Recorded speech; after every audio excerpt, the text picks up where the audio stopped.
we have a lot to catch up on and talk about, but on the immediate, we have to change this compressor. All right, this is a very uneventful, right? Little specialty dryer. It sucks because you have to have it, so it's a 3/8 and a quarter. And then our 2 lines, we've vacuumed, we've pressure tested, so we're vacuuming now. Tiny little system, not gonna take long. One adaptation we'll have to make is that, so the power whip comes with the right adapter, but not with the fan attached, right? And the fan was here. So I've already got this whip run proper. So we're actually just gonna remove this one and inline these wires to that.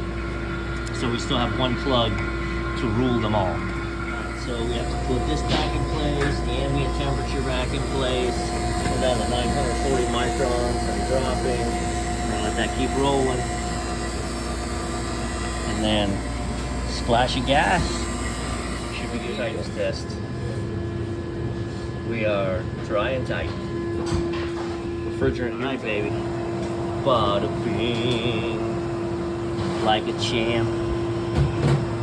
She's on her way down. Fans are rolling. Booyah.